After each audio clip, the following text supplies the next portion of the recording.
Let's change the color of the terminal with code runner and page.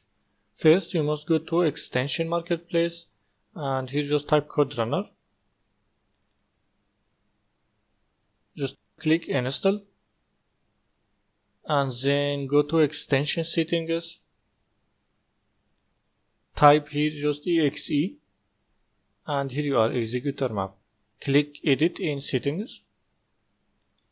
And here as you can see we are dealing with C++, so I am gonna to modify some things there, but you can do it with any programming language you like. Now let's copy this command